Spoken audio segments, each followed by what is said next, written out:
رسول اللہ صلی اللہ علیہ وسلم نے فرمایا من لازم الاستغفار جعل اللہ له من كل هم فرجا ومن كل ضيق مخرجا ورزقه من حيث لا يحتسب. جو استغفار کو لازم پکڑتا ہے، اور دوسری روایت کے لفظ من اکثر الاستغفار، جو کثرت سے استغفار کرتا ہے، جعل اللہ له من كل هم فرجا، اس کی بخشش تو ہوگی قیامت کے دن. اللہ انعامات سے تو نوازیں گے، لیکن دنیا میں بھی اللہ رب العزت اس کے غم کو خوشی میں تبدیل فرما دیتے ہیں. ومن كل ضيق مخرجا، اور اس کی تنگی کو آسانی بنا دیتے ہیں. ورزقه من حيث لا يحتسب، اور اللہ رب العزت وہاں سے اس کو رزق عطا کرتے ہیں دنیا میں جہاں سے اس کا گمان بھی نہیں ہوتا. اور قرآن مجید میں اللہ رب العزت اس لیے فرماتے ہیں، نوح علیہ السلام کی حکایت کرتے ہیں، فَقُلْتُ اسْتَغْفِرُوا رَبَّكُمْ إِنَّهُ كَانَ غَفَّارًا يُرْسِلِ السَّمَاءَ عَلَيْكُمْ مِدْرَارًا وَيُمْدِدْكُمْ بِأَمْوَالٍ وَبَنِينَ وَيَجْعَلْ لَكُمْ جَنَّاتٍ وَيَجْعَلْ لَكُمْ أَنْهَارًا مَا لَكُمْ لَا تَرْجُونَ لِلَّهِ وَقَارًا. تم استغفار کر لو، اللہ رب العزت تمہارے گناہوں کو معاف فرما دیں گے. یرسل السماء علیکم مدرارا، یہ پانی انسانی زندگی کا راز ہے. تم پہ موسلا دھار بارشیں اللہ برسائیں. ویمددکم باموال، تم مال و دولت کی قلت کی شکایت کرتے ہو، استغفار کر لو، اللہ رب العزت تمہیں مال و دولت پہ فراوانی عطا فرمائیں. وبنین، تم اولاد کی نعمت کو ترستے ہو، استغفار کر لو، اللہ تمہیں اولاد کی نعمت سے نواز دیں گے. ویجعل لکم جنات، تم پھلوں سے ترستے ہو، اللہ تمہیں باغات کا مالک بنا دے. وَيَجْعَلْ لَكُمْ أَنْهَارًا، تم پانی کی بوند بوند سے ترستے ہو، اللہ رب العزت تو تمہارے لیے نہریں جاری کر دے گے، نہروں کا بندوبست فرما دے. وَيَجْعَلْ لَكُمْ جَنَّاتٍ وَيَجْعَلْ لَكُمْ أَنْهَارًا مَا لَكُمْ لَا تَرْجُونَ لِلَّهِ وَقَارًا. اور تمہیں کیا ہو گیا ہے پھر بھی تم اللہ رب العزت کے وقار کو نہیں سمجھتے. مَا لَكُمْ لَا تَرْجُونَ لِلَّهِ وَقَارًا. اور دوسری جگہ اللہ رب العزت فرماتے ہیں وَأَنِ اسْتَغْفِرُوا رَبَّكُمْ ثُمَّ تُوبُوا إِلَيْهِ يُمَتِّعْكُمْ مَتَاعًا حَسَنًا إِلَى أَجَلٍ مُّسَمًّى. استغفار تم کر لو، جب تک زندہ رہو گے اللہ تمہیں سکون اور وقار کی زندگی نصیب فرما دے. استغفار کا فائدہ آخرت میں تو ہے لیکن دنیا بھی سنورتی. اور تیسری جگہ اللہ رب العزت فرماتے ہیں وَيَا قَوْمِ اسْتَغْفِرُوا رَبَّكُمْ ثُمَّ تُوبُوا إِلَيْهِ يُرْسِلِ السَّمَاءَ عَلَيْكُمْ مِدْرَارًا وَيَزِدْكُمْ قُوَّةً إِلَى قُوَّتِكُمْ وَلَا تَتَوَلَّوْا مُجْرِمِينَ. اے میری قوم، اللہ رب العزت ہود علیہ السلام کی قوم کے متعلق حکایت کر رہے ہیں کہ اللہ کے پیارے پیغمبر نے کہا ہے میری قوم استغفار کر لو، اللہ تمہیں موسلا دھار بارشوں سے نواز دیں گے. وَيَزِدْكُمْ قُوَّةً إِلَى قُوَّتِكُمْ، تم اگر کوئی کمزوری محسوس کرتے ہو تو تمہاری کمزوریوں کو اللہ قوتوں میں تبدیل فرما دیں گے. وَيَزِدْكُمْ قُوَّةً إِلَى قُوَّتِكُمْ، کسی کے پاس مالی کمزوری ہے، خاندانی کمزوری ہے، ملی کمزوری ہے، ان تمام کمزوریوں کو اللہ رب العزت قوتوں میں تبدیل فرما دیں گے. جب انسان استغفار کرتا ہے تو یہ اس کو انعام ملتا ہے، اور یہ انعام دنیا میں ہی ملتا ہے، آخرت تو بہتر ہوگی.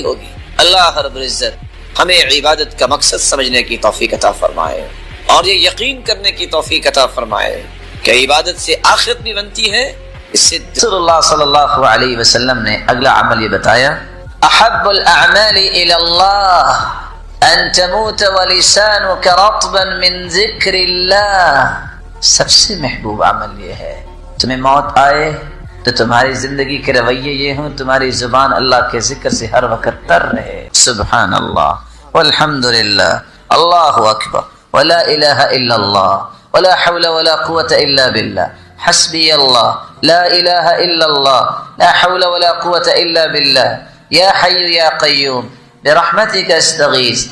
زبان پہ ذکر لائیے، تجربہ کر کے دیکھیے کہ آپ کی زندگی میں سکون اور چین کتنا آتا ہے، راحتیں آپ کی زندگی میں اللہ تعالیٰ کیسے پیدا کرتے ہیں، آپ کی زندگی میں برکت کتنی آتی ہے. اور اس کی حقیقت بیان کرنے کے لیے میں ایک حدیث سنانا چاہوں گا. سنا لے جی. حدیث میں آتا ہے ایک دیہاتی آیا اور آ کے کہتا ہے اللہ کے رسول ایسی بات مجھے بتائیں جو بعد میں کسی سے نہ پوچھوں اور میں جنت چلا جاؤں. آپ نے فرمایا قل سبحان اللہ والحمد للہ ولا الہ الا اللہ واللہ اکبر ولا حول ولا قوة الا باللہ. اس نے کہا اور چل پڑا. پھر سوچتا ہے، واپس آ گیا، کہتا اللہ کے رسول سبحان اللہ یہ تو اللہ کے لیے ہوا نا، میرے لیے تو کچھ نہ ہوا. والحمدللہ اللہ کی تعریف یہ بھی تو اللہ کے لیے، میرے لیے کیا. ولا الہ الا اللہ یہ بھی اللہ کے لیے، میرے لیے. ولا حول ولا قوة الا باللہ یہ بھی اللہ کے لیے، میرے لیے. کہا تم یہ کہو اللہم اغفر لی وارحمنی وارزقنی، اللہ مجھے معاف کر دے، مجھ پہ رحم فرما، مجھے رزق دے. اور پھر سوچتا ہے اللہم اغفر لی، معاف تو اللہ نے کرنا ہے، میرے لیے کیا. رحم بھی اللہ نے کرنا ہے، میرے لیے. رزق بھی اللہ نے دینا ہے. اللہ کے رسول فرماتے ہیں جب تم کہو گے نا اللہم اغفر لی، اللہ ساتھ ہی کہہ دیں گے قد فعلت، میرے بندے میں نے کر دیا معاف. جب تم کہو گے اللہم ارحمنی، اللہ مجھ پہ رحم فرما، اللہ فرمائیں گے قد فعلت، میرے بندے میں نے رحم کر دیا. اللہم ارزقنی، اللہ مجھے رزق دے، اللہ فرمائیں گے قد فعلت، میرے بندے میں نے رزق دے دیا. اس لیے سبحان اللہ عدد خلقی، آگے ورضاء نفسی وزینت عرشی ومداد کلماتی. کبھی اس کے معنی میں کسی نے غور کیا؟ اگر میں معنی کو بیان کرنے کے لیے اس طرح پڑھوں سبحان اللہ عدد خلقی، اللہ میں تیری تعریف کرتا ہوں اتنی، ساری دنیا جتنی تعریف کرتی ہے اتنی. بندہ ایک مرتبہ کہتا ہے لیکن اللہ اس کے نام اعمال میں اتنا لکھتے ہیں جتنی آدم سے لے کے مخلوق آئی اور سب نے سبحان اللہ کہا. ومداد کلماتی، کتنی مرتبہ لکھنا ہے؟ قرآن نے بیان کیا ہے 8 سمندر اگر ہوں، پوری دنیا کے طرف کلمے بن جائیں، اللہ کی کلام کلمے پھر بھی ختم ہو سکتے. اللہ میں تیری تعریف کرتا ہوں کہ 8 سمندر کی سیاہی بن جائے اور درخت کلمے بن جائیں، اتنی مرتبہ لکھا جائے. بندہ ایک مرتبہ کہتا ہے اللہ اتنی تعداد میں لکھتے. وزنت عرشی، جتنا عرش کا وزن ہے وہ وزن کیا بیان کریں. حدیث میں آتا ہے جو فرشتے حملۃ العرش ہیں، اللہ کی عرش کو اٹھانے والے، ما بین عاتقی الی شحمۃ اذنی، کندھے اور کان تک جو ہے وہ 4 سے 5 انگلیوں کا فاصلہ ہے.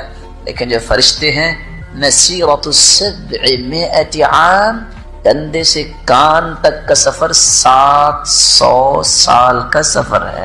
پھر اللہ کے عرش کے بارے میں تو ہم بات ہی نہیں کر سکتے. اللہ اتنا وزن جو ہے نام اعمال میں کل کو بنا دے سبحان اللہ کا، اللہ اتنا ہی بنا دے. ورضاء نفسی، اللہ میرے اندر کبھی کوتاہی ہو سکتی ہے، اللہ اتنی مرتبہ لکھ لے جہاں تو راضی ہو جائے. ان اول ما يحاسب به العبد يوم القيامه من عمله صلاة.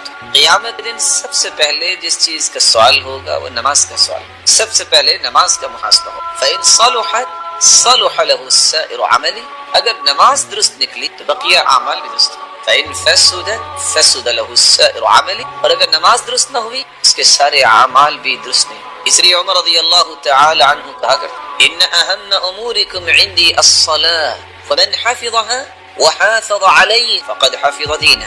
سب سے مہم کام میرے نزد نماز کا، جس نے اس کی حفاظت کی اور اس پہ مداومت اور مواظبت کی، اس نے نماز کی حفاظت نہیں کی بلکہ اس نے اپنے پورے دین کی حفاظت کی. فمن ضیع لما سواه اضیع، اسٹیٹمنٹ ہے عمر رضی اللہ تعالی عنہ. جو نماز کو ضائع کرنے والا ہے بقیہ کسی کام کو بھی اچھا نہیں کر سکتا. اس لیے اللہ رب العزت نے اپنے پیارے پیغمبر رسول اللہ صلی اللہ علیہ وسلم کی زبان اطہر سے یہ بات نکلوائی ان بین العبد و بین الکفر والشرک ترک الصلاۃ. کافر اور مسلمان کے درمیان حد فاصل نماز. رسول اللہ صلی اللہ علیہ وآلہ وسلم نماز صحابہ کرام دکھائی اور سکھائی اور فرمایا صلوا کما رأیتنی اصلی، تو نماز اسی طرح پڑھو جس طرح تم نے مجھے نماز پڑھتے. اور اللہ رب العزت قرآن مجید میں تعریف کر رہے ہیں جو نماز کو خشوع کے ساتھ پڑھتے ہیں، نماز کو خوبصورت بناتے ہیں۔ قد افلح المؤمنون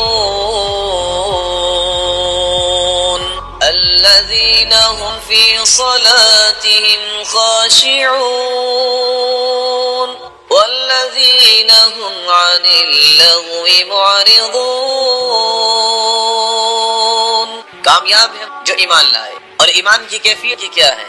الذين هم في صلاتهم خاشعون، جو نماز کے اندر خشوع اختیار کرتے۔ خشوع کیا ہے؟ عربی زبان میں خشوع خشع یخشع سے ہے، جس کا مطلب ہے عاجزی کا، اور فروتنی جدار خاشع، ایسی دیوار کو کہتے ہو گر جائے اور زمین کے برابر ہو جائے۔ انسان اللہ کے سامنے کھڑا ہو اپنی حیثیت کو مار دے، انسان اللہ کے سامنے کھڑا ہو اور اپنی حیثیت کو اللہ کے سامنے گرا دے۔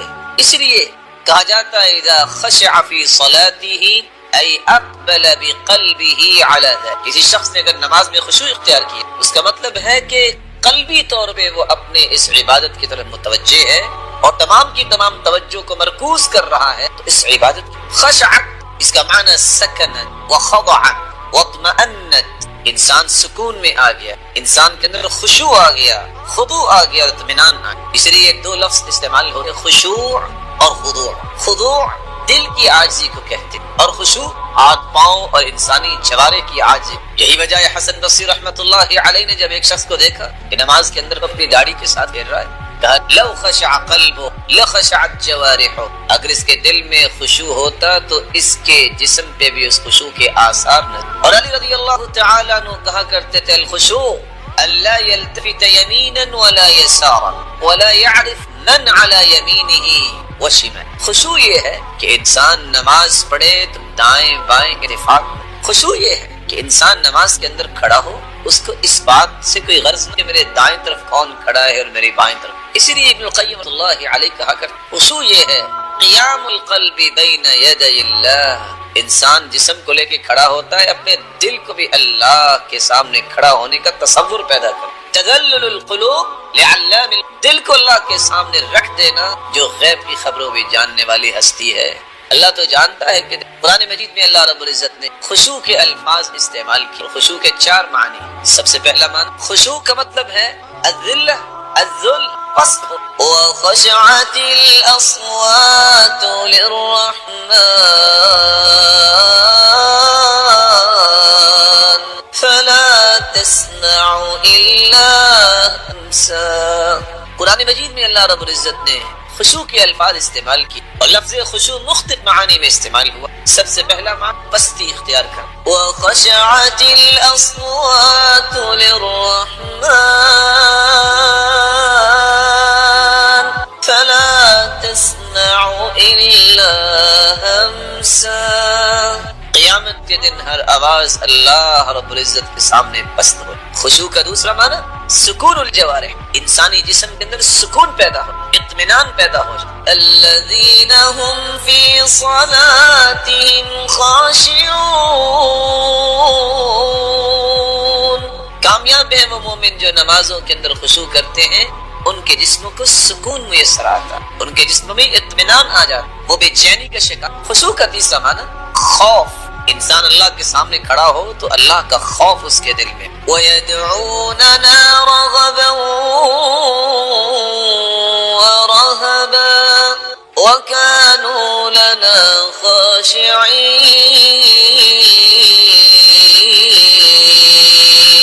يَدْعُونَنَا رَغَبًا وَرَهَبًا، مومنوں کی زندگی ایسے ہی ہے، انبیاء بھی کیسے تھی گزارتے، رغباً ورہبا، خوف اور امید دونوں کے درمیان مومن کی زندگی خوف اور امید کے درمیان، اور امید کے پہلو کو وہ غالب ہے۔ وَكَانُوا لَنَا خَاشِعِينَ، اور ان کے دلوں میں خوف تھا تو اللہ کا۔ خشوع کا چوتھا معنی اللبس والجموع، انسان اپنے جسم کے اعضاء میں سکون بھی پیدا کرے، خوف بھی پیدا کرے، اور اپنے دل کو اللہ کے سامنے گرا دے اور اس طرح جامد ہو جائے جس طرح کوئی لکڑی، جیسا کہ عروہ بن زبیر رضی اللہ تعالی عنہ کے بارے میں آتا ہے کہ جب وہ نماز میں کھڑے ہوتے وَكَأَنَّهُ عُودٌ، تو ایسے محسوس ہوتا جیسے لکڑی۔ اور قرآن مجید میں اللہ رب العزت فرماتے ہیں تَرَى الْأَرْضَ خَاشِعَةً، تم دیکھو گے زمین میں خشوع اختیار کر، یعنی جامد۔ اللہ رب العزت ہم سب کو خشوع کی نعمت سے نوازے اور ہماری عبادت کو خوبصورت۔ ناظرین کرام، ابھی چند لمحات کا وقفہ ہوگا، وقفے کے بعد ہم دوبارہ اپنی خدمت سے بسم اللہ الرحمن الرحیم الحمد للہ رب العالمین والصلاة والسلام على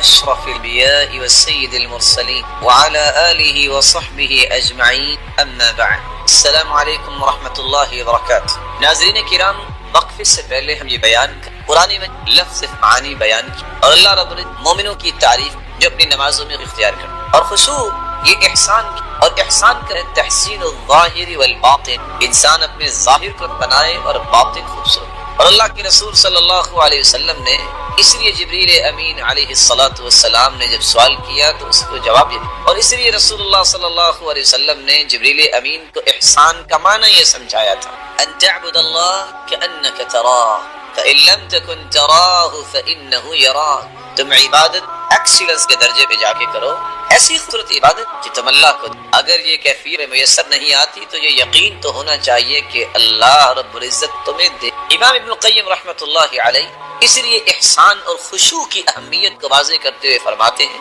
والاحسان لب الایمان وروحه وکماله من حیث المراقبہ وحسن الطاعہ۔ یہ احسان کا درجہ، یہ تو ایمان کا لب ہے، یہی تو ایمان کا کمال ہے، یہی تو ایمان کی روح ہے کہ اس کیفیت میں جب انسان چلا جاتا ہے پھر اس کو اللہ کی مراقبت کا اندازہ ہوتا ہے، پھر اس کے اندر صحیح اطاعت کے جذبات میں، اور حکمی اس لیے کہتے ہیں وَثَالِثُ مرتبة الْإِحْسَانِ وَتِلْكَ أَعْلَاهَا لَدَى الرَّحْمَنِ وَهِيَ رُسُوخُ الْقَلْبِ فِي الْعِرْفَانِ حَتَّى يَكُونَ الْغَيْبُ كَالْعِيَانِ۔ دین کے تین مراتب ہیں، اسلام ہے، ایمان ہے، وَثَالِثُ مرتبة الْإِحْسَانِ، اور تیسرا مرتبہ دین کا احسان کا، وَتِلْكَ أَعْلَاهَا لَدَى الرَّحْمَنِ، اور یہ مرتبہ سب سے خوبصورت ہے اللہ کے نام، وَهِيَ رُسُوخُ الْقَلْبِ فِي الْعِرْفَانِ، جب انسان کے دل میں اللہ رب العزت کی محبت آ جائے، راسخ ہو جائے تو یہ کیفیت انسان کو میسر آتی ہے، حَتَّى يَكُونَ الْغَيْبُ كَالْعِيَانِ، یہاں تک کہ انسان اللہ رب العزت کے سامنے جب کھڑا ہوتا ہے تو اس کا یہ یقین بن جاتا ہے، یہ تصور بن جاتا ہے کہ اللہ رب العزت میں دیکھ رہا ہوں، اگر وہ نہیں دیکھ رہا تو اللہ رب العزت اسے دیکھ۔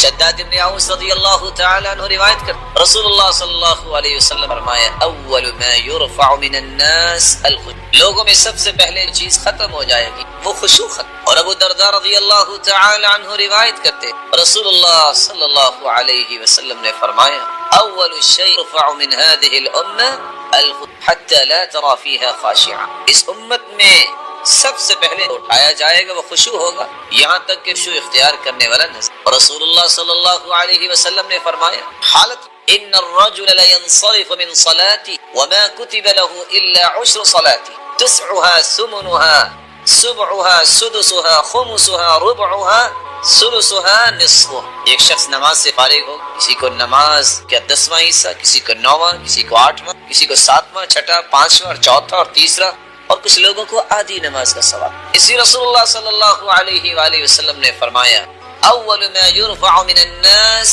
الامن، سب سے پہلے امانت لوگوں سے اٹھا لی جائے گی، وآخر ما يبقى من دينهم الصلاة، نماز ایک بچ جائے گی، ورب مصل لا خلق له عند اللہ، کتنے ہی ایسے نماز پڑھنے والے ہوں گے قیامت میں اس نماز کا کوئی بھی اجر و ثواب نہیں۔ رسول اللہ صلی اللہ علیہ وسلم نے اس لیے فرمایا اول ما يحاسب به العبد يوم القيامة من عمله صلاته، سب سے پہلے نماز کا حساب، فإن صلحت صلح له، نماز اگر درست ہوگی تو اس کے بقیہ اعمال، فإن فسدت فسد له سائر عمله، اور اگر نماز فاسد ہوگی، نماز درست نہ ہوگی تو بقیہ اعمال کیسے درست ہوں۔ اور رسول اللہ صلی اللہ علیہ وسلم نے کیسے تک كان ابن الزبیر رضی اللہ تعالی عنہ اذا قام في الصلاة كأنه عود، عبداللہ ابن الزبیر رضی اللہ تعالی عنہ نماز کے لیے کھڑے ہوتے یوں محسوس ہوتا جیسے لکڑی۔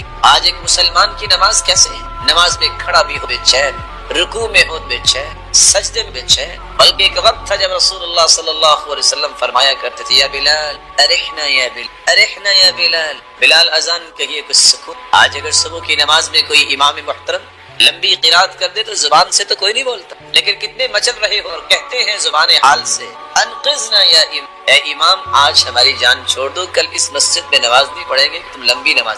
رسول اللہ صلی اللہ علیہ وآلہ وسلم نے نماز پڑھ کے سکھائی۔ آج ایک شخص رکوع میں جاتا ہے، رکوع سے اٹھتا ہے، سیدھا کھڑا نہیں ہوتا اور زمین پہ گر جاتا۔ رفاعہ رضی اللہ تعالی عنہ سے کنا یوما نصلی وراء النبی صلی اللہ علیہ وسلم، ہم ایک دن اللہ کے رسول صلی اللہ علیہ وسلم کے پیچھے نماز پڑھ رہے تھے۔ فلما رفع رأسه من الرکعہ، جب آپ نے رکوع سے اپنا سر مبارک اٹھایا، قال سمع اللہ لمن حمده، اور یہ کلمات کہے سمع اللہ لمن حمده. قال رجل من ورائه، ایک آدمی نے یہ کلمات بولے ربنا ولک الحمد حمدا کثیرا طیبا مبارکا فیہ. فلما انصرف، جب آپ نے سلام پھیرا تو سوال کیا من المتکلم، یہ بولنے والا کون تھا؟ قال انا، اللہ کے رسول صلی اللہ علیہ وسلم میں تھا. تو رسول اللہ صلی اللہ علیہ وسلم نے فرمایا رأيت 37 ملكا يبتدرونها أيهم يطلبها أول.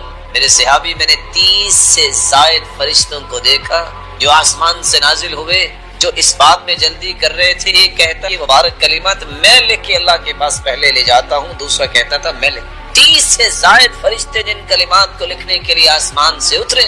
آج مسلمان ان کلمات کی پرواہ نہیں. اور رسول اللہ صلی اللہ علیہ وآلہ وسلم کا طریقہ مبارک فَإِذَا كَانَ مِنْ صَلَاتِي لَمْ يَنْهَضْ حَتَّى يَسْتَوِيَ قَاعِدًا. آپ جب دوسری رکعت کے لیے اٹھتے یا تیسری کے بعد چوتھی رکعت کے لیے، تو آپ پہلے سجدے سے اٹھ کر آپ سیدھا کھڑے نہیں، بلکہ رسول اللہ صلی اللہ علیہ وسلم سجدے کے بعد بیٹھ جاتے پھر کھڑے ہو. آج ایک شخص ایک سجدہ کرتا ہے، سر اٹھاتا ہے اور دوبارہ اپنے سر کو زمین پہ دے مارتا ہے. یہ نماز میں کیا چاہتا ہے؟ اللہ کی نماز ہوتی ہے وہ تو سکون سے ہو. کیا وہ یہ چاہتا ہے کہ بس دنیا والے دیکھ لیں کہ میں نماز پڑھتا ہوں؟ سورۃ الکہف اتنی مبارک سورت ہے، اتنی مبارک سورت ہے.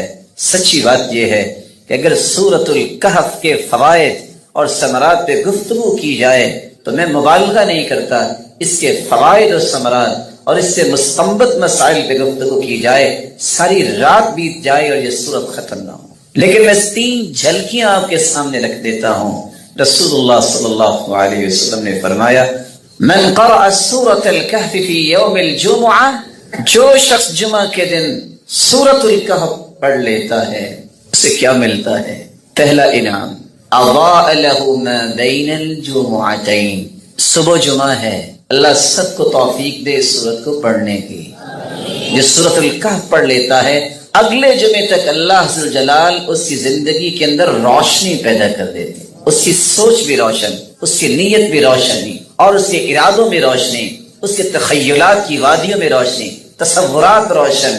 اور وہ اللہ عز و جلال نے اس کو جو توفیق دی اس کے اقوال بھی روشن، اس کے اعمال بھی روشن. اور یہ میری اور آپ کی ضرورت. آپ نے ایک دوسری حدیث میں فرمایا من قرأ سورۃ الکہف فی یوم الجمعہ، جو انسان سورۃ الکہف پڑھ لیتا ہے اللہ عز و جلال اس کے گناہوں کو معاف فرما دیتے ہیں. 2 جمعے کے درمیان غفر له ما بین الجمعتین وفضل 3 ایام. سورۃ الکہف جمعے کے جو پڑھ لیتا ہے 10 دنوں کے گناہوں کو اللہ عز و جلال معاف فرما دیتے ہیں.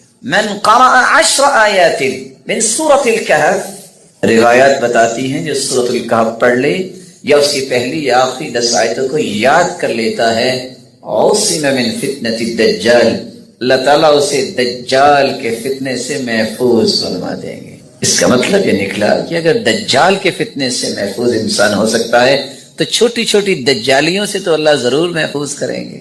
میری دعا بھی ہے اور آپ سے گزارش بھی ہے، آج سے یہاں بیٹھے بیٹھے عہد کریں زندگی کا کوئی جمعہ ایسا نہیں گزرے گا جس جمعے میں ہم سورۃ الکہف نہیں پڑھیں گے.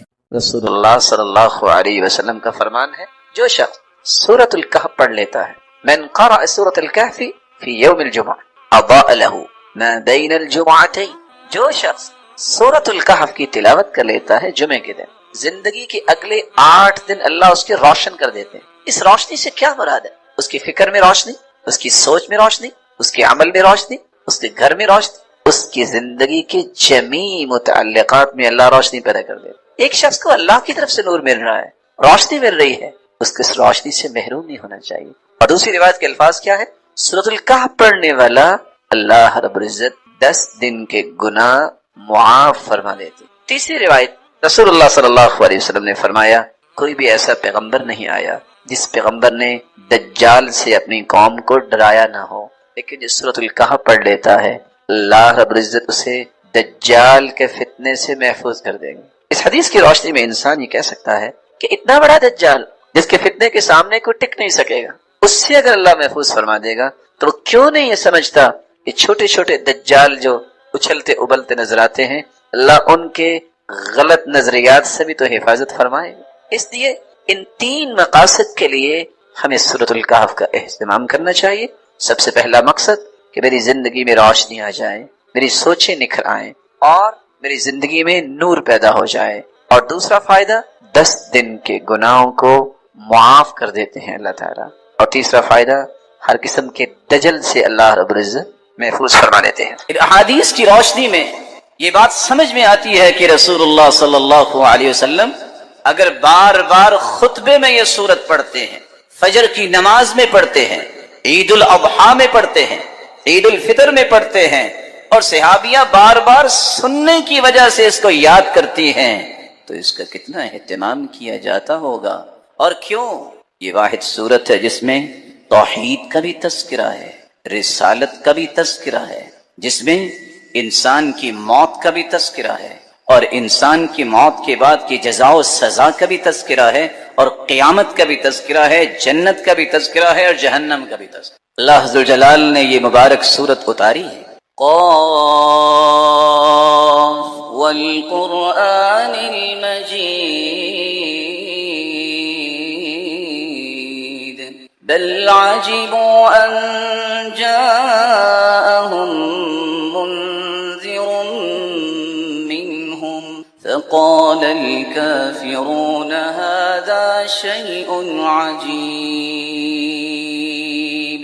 قاف والقرآن المجید، اللہ ذوالجلال قسم اٹھا رہے ہیں قرآن مجید۔ بل عجبوا ان جاءهم منذر منهم، تعجب کر رہے ہیں کہ کوئی ڈرانے والا انہی میں سے آ گیا ہے، کسی اور کو آنا چاہیے تھا۔ فقال الكافرون هذا شيء عجيب، اور کافر کیا کہنے لگ گئے ہیں؟ بڑے تعجب کی بات ہے، ہم میں سے کسی چوہدری کو نبی بنایا جاتا، اس کو نبی بنا دیا گیا ہے۔ اور تعجب کس بات پہ کر رہے ہیں؟ اَإِذَا مِتْنَا وَكُنَّا تُرَابًا ذَلِكَ رَجْعٌ بَعِيدٌ قَدْ عَلِمْنَا مَا تَنقُصُ الْأَرْضُ مِنْهُمْ وَعِندَنَا كِتَابٌ حَفِيظٌ بل كذبوا بالحق لما جاءهم فهم في أمر مريج أإذا متنا وكنا ترابا ذلك رجع بعيد۔ یہ پیغمبر ہمیں یہ کہہ رہا ہے کہ مرنے کے بعد مٹی میں مٹی ہو جانے کے بعد دوبارہ اٹھیں گے؟ سمجھ نہیں آتی۔ کس کو سمجھ نہیں آتی؟ کافر کو سمجھ نہیں آتی۔ مومن کا تو ایمان ہے۔ قد علمنا ما تنقص الارض منهم، اللہ ذوالجلال فرماتے ہیں ہم جانتے ہیں کہ زمین کس کس کو کھا گئی ہے۔ وعندنا کتاب حفیظ، اور ہمارے پاس ایسی کتاب ہے جو حفاظت کرنے والی ہے، سب چیزیں اس میں معلوم ہیں، لکھی ہوئی ہیں کہ کس نے کب مرنا ہے اور کس کو کب موت آئے گی، یہ سارا ریکارڈ مرتب ہے، اور اس میں کسی قسم کا کوئی خلل نہیں آئے۔ بل کذبوا بالحق لما جاءهم، ان کے پاس جب قرآن آ گیا، اللہ کا پیغمبر آ گیا، انہوں نے اس کو ٹھکرا دیا، اس کا انکار کر دیا۔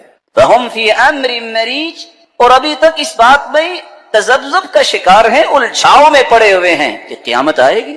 مومن کسی الجھاؤ کا شکار نہیں ہوتا، کافر الجھتے ہیں پتہ نہیں یہ کیسے ہو سکتا ہے کہ انسان مر جائے اور دوبارہ زندہ ہو جائے۔ افلم ينظروا الى السماء فوقهم كيف بنيناها وزيناها وما لها من فروج والأرض مددناها وألقينا فيها رواسي وأنبتنا فيها من كل زوج بهيج تبصرة وذكرى لكل عبد منيب۔ اللہ ذوالجلال فرماتے ہیں کیا یہ آسمان کی طرف نہیں دیکھتے؟ ہم نے کیسے آسمان کو بنایا؟ دنیا جہان کا انسان جو بھی بلڈنگ بناتا ہے، چند مہینے نہیں گزرتے اس میں خلل ظاہر ہونا شروع ہو جاتا۔ اللہ نے بغیر ستونوں کے آسمان کو بنایا۔ اللہ ذوالجلال اپنی کبریائی اور عظمت کے دلائل دے رہے ہیں۔ دیکھا انہوں نے آسمان کو، کیا اس میں کوئی خلل، کوئی رخنا، کوئی دراڑ ان کو نظر آئی ہے؟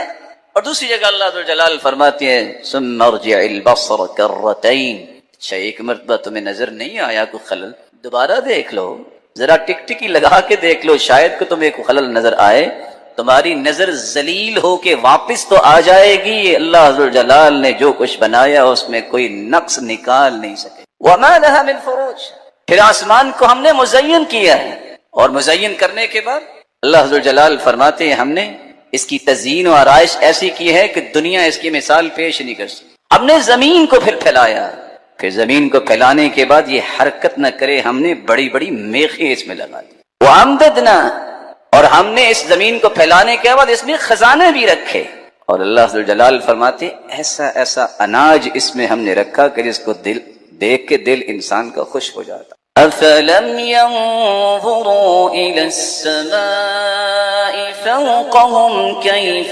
بَنَيْنَاهَا وَزَيَّنَّاهَا وَمَا لَهَا مِن فُرُوجٍ وَالْأَرْضَ مَدَدْنَاهَا وَأَلْقَيْنَا فِيهَا رَوَاسِيَ وَأَنبَتْنَا فِيهَا مِن كُلِّ زَوْجٍ بَهِيجٍ تَبْصِرَةً وَذِكْرَى لِكُلِّ عَبْدٍ مُنِيبٍ وَنَزَّلْنَا مِنَ السَّمَاءِ مَاءً مُبَارَكًا فَأَنبَتْنَا بِهِ جَنَّاتٍ وَحَبَّ الْحَصِيدِ وَالنَّخْلَ بَاسِقَاتٍ لَهَا طَلْعٌ نَضِيدٌ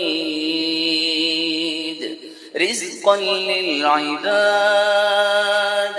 وَأَحْيَيْنَا بِهِ بَلْدَةً مَيْتًا كَذَلِكَ الْخُرُوجُ كَذَّبَتْ قَبْلَهُمْ قَوْمُ نُوحٍ وَأَصْحَابُ الرَّسِّ وَثَمُودَ وَعَادٌ وَفِرْعَوْنُ وَإِخْوَانُ لُوطٍ